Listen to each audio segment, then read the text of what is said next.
सरकारी नौकरी की तलाश खत्म, एसएससी स्टेनो की नई वैकेंसी आ चुकी है, मौका चुकना मत। 10वीं 12वीं के बाद सरकारी नौकरी चाहिए तो ये वीडियो जरूर देखो, क्योंकि इस वीडियो में हमने बताया है संपूर्ण जानकारी एसएससी स्टेनो के बारे में। तो मेरे भाई सबसे पहले यहाँ पे थंबनेल को देखते हैं, थंबनेल क्या कहता है। तो थंबनेल यहाँ पर देख सकते हैं, थंबनेल कहता है एसएससी स्टेनो 2025 की नोटिफिकेशन यहाँ पे आ चुकी है। इतनी कम वैकेंसी क्यों आई है, इस वीडियो में समझेंगे कितनी वैकेंसी है। ठीक है, पिछले साल जो है कितनी वैकेंसी थी और इस साल कितनी वैकेंसी आई है। इसमें ग्रेड सी और ग्रेड डी क्या होता है इसका भी जानकारी इसमें समझेंगे। ठीक है, संपूर्ण जानकारी इस वीडियो में हम लोग समझने वाले हैं। तो यहाँ पर शुरू करते हैं, कब से यहाँ पे फॉर्म फिलअप स्टार्ट है। ठीक है, कब से फॉर्म भराएगा तो यहाँ पर देख सकते हैं। सबसे पहले last date and time for recipient of online application, तो यहाँ पे स्टार्ट डेट जो दिया है 6/6/2025 से 26/6/2025, लास्ट डेट जो यहाँ पर दे रखा है 26/6/2025 तक है। ठीक है,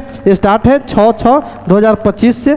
okay, last date and time for making online fee payment, last date जो है फी पेमेंट का आप 27/6/2025 तक जो है भर सकते हैं, यानी 27 जून तक।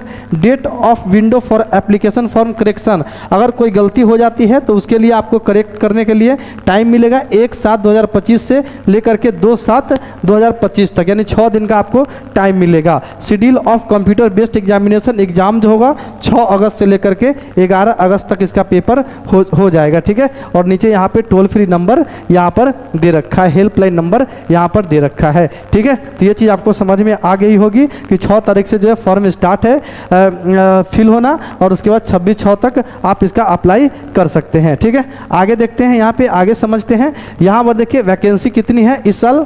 इस बार जो वैकेंसी आई है मात्र 261 आई है। पिछले साल की अगर बात करें 2024 की तो 2024 में 2006 वैकेंसी आई थी। इस साल 261 वैकेंसी आई है। इसका मतलब ये टेंटेटिव वैकेंसी है, इसमें और वैकेंसी बढ़ेगी। ठीक है, आपका जो है सिलेक्शन तक जो वैकेंसी है उसकी संख्या में आपको बढ़ेगा। ठीक है, बढ़ता हुआ देखने को मिलेगा। ठीक है, क्योंकि इसमें बहुत सारा डिपार्टमेंट होता है और सब डिपार्टमेंट से रिपोर्ट होने के बाद जो है वैकेंसी यहाँ पे बढ़ जाती है। ठीक है, तो आगे बढ़ते हैं, यहाँ पे आगे समझते हैं। यहाँ पर देखिए एप्लीकेशन फ़ी इसमें कितना लगने वाला है, यहाँ पे 100 रुपये आपको लग जाएगा। Women candidates and candidates belonging to schedule caste, SC ST, person with benchmark disability यानी PWBD है, और एक serviceman eligible for reservation are exempted from payment of fee, यानी कि SC ST सबको जो है यहाँ पे पैसा नहीं लगेगा, उसका फ्री में फॉर्म भरा जाएगा, फॉर्म अप्लाई हो जाएगा। ठीक है, तो इसको देख लेना। आगे बढ़ते हैं, यहाँ पे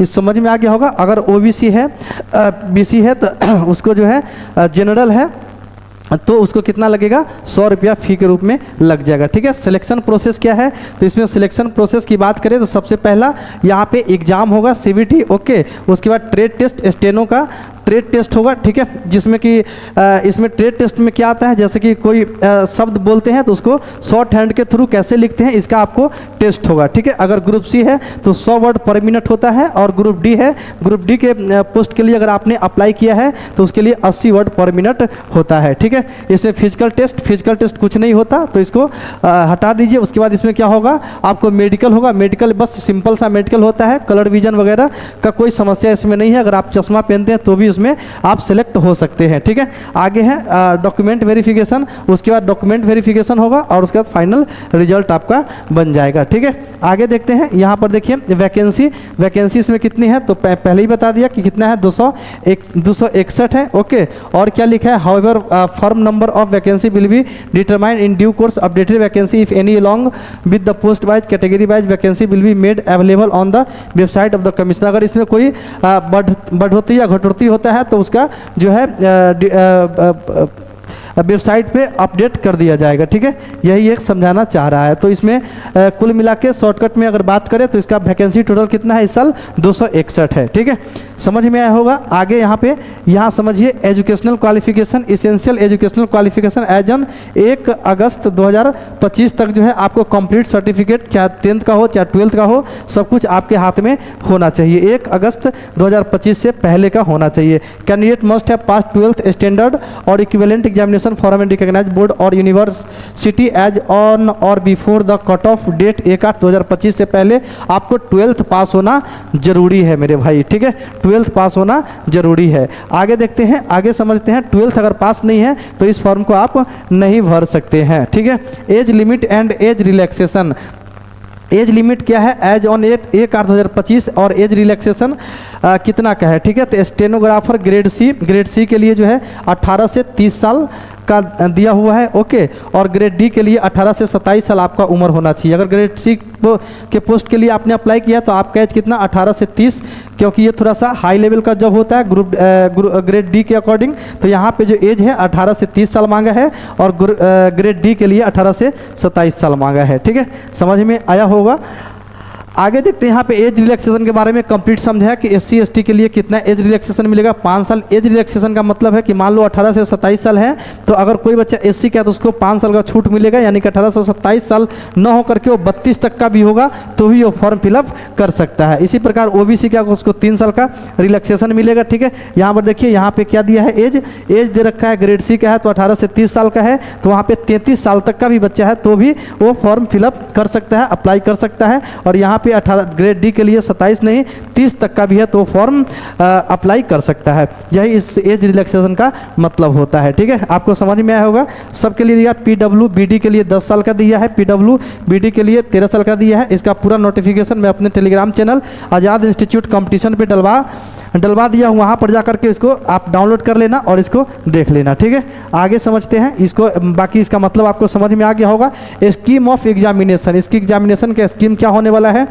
तो प्यारे भाई इसमें सबसे पहला बात है कि इसमें मैथ नहीं आएगा, ठीक है। मैथ इसके पेपर में नहीं आएगा, तो जो बच्चा को मैथ नहीं आता उसको डरने की कोई ज़रूरत नहीं है, मैथ इसमें आएगा ही नहीं, ठीक है। लेकिन यहाँ पे रीजनिंग आएगा, जनरल इंटेलिजेंस एंड रीजनिंग के 50 क्वेश्चन आएगा, एक मार्क्स का 50 मार्क्स का ये क्वेश्चन होगा। जनरल अवेयरनेस का 50 क्वेश्चन 50 मार्क्स का होगा। इंग्लिश लैंग्वेज का 100 क्वेश्चन 100 मार्क्स का होगा, यानी टोटल जो यहाँ पे बात करें तो टोटल 200 मार्क्स का पेपर होगा। कितना घंटा में, 2 घंटा में आपको देना पड़ेगा, ठीक है। तो ये वाला आपको समझ में आया होगा। 0.25 का यहाँ पर देखिए निगेटिव मार्किंग है, marks for each wrong answer in computer based examination. 0.25 marks आपका कट जाएगा अगर आप कोई भी क्वेश्चन को गलत करते हैं तो, ठीक है। इसलिए आपको जो है सही क्वेश्चन बनाने का ज़्यादा प्रयास करना है, ठीक है।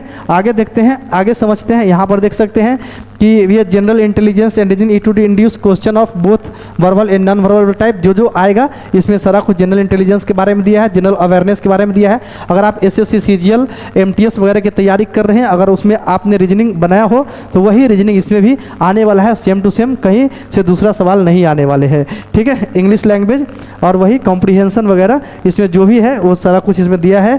Candidates understand of the English language उसको आना चाहिए, it's vocabulary, grammar, sentence structure, synonym, antonym, यही सब इसमें आने वाले हैं, ठीक है। तो SSC CGL की आपने तैयारी करा है तो स्टेनो की एग्जाम जो है आपसे मुश्किल नहीं होने वाला है। यहाँ पर देखते हैं, यहाँ पर समझिए डॉक्यूमेंट वेरिफिकेशन DV जो है कैसे होगा। Document verification will be conducted by the user department organisation after declaration of the final result.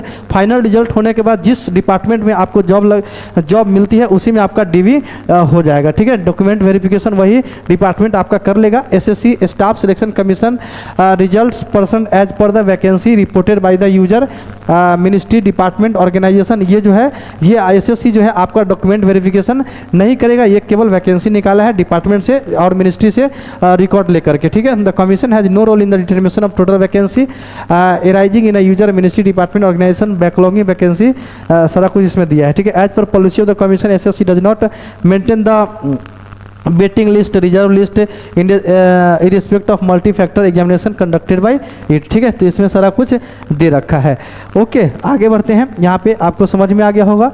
उसके बाद है पोस्ट प्रीफरेंस जो है preference for various post and department will be taken from the candidate through online option form on the website of the commission before declaration of final day. जब आप form fill up करेंगे तो वहाँ पे जो है आपको पोस्ट मांग लेगा किस पोस्ट के लिए आप अप्लाई करना चाहते हैं, वहाँ पे आपको ये चीज़ भरवा लेगा ये, ठीक है।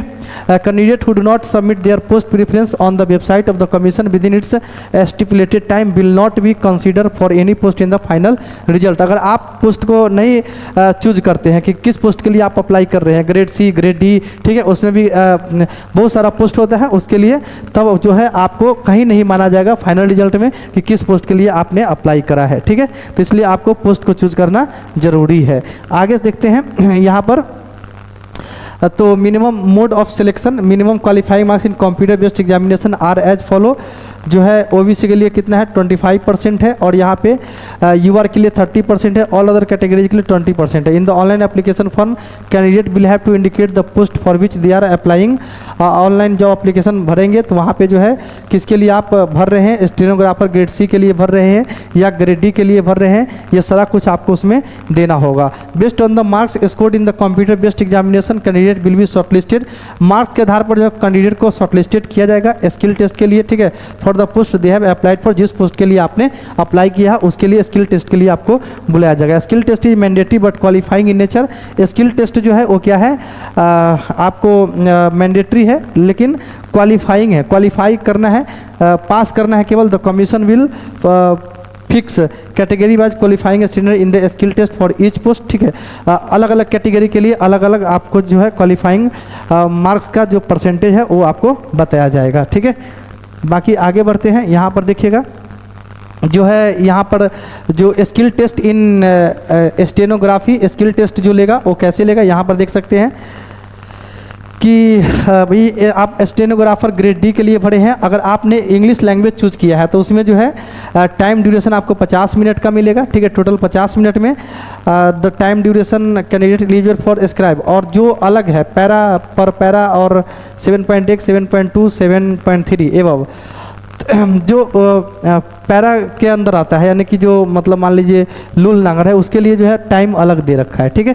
तो यहाँ पे जो स्टेनोग्राफर ग्रुप डी अगर इंग्लिश लैंग्वेज चूज़ करते हैं तो आपको 50 मिनट का टाइम मिलेगा। हिंदी चूज़ करते हैं ग्रुप डी के पोस्ट पे तो 65 मिनट का आपको टाइम मिल जाएगा, क्योंकि यहाँ पे देखिए ग्रुप डी में जो है यहाँ पे टाइम हिंदी के लिए जो है टाइम ज़्यादा मिलता है। ग्रुप सी के लिए 40 मिनट का ही टाइम मिलता है, इससे 10 मिनट कम। और स्टेनोग्राफर ग्रेड सी के लिए यहाँ पे 55 मिनट का टाइम मिल जाता है, ठीक है।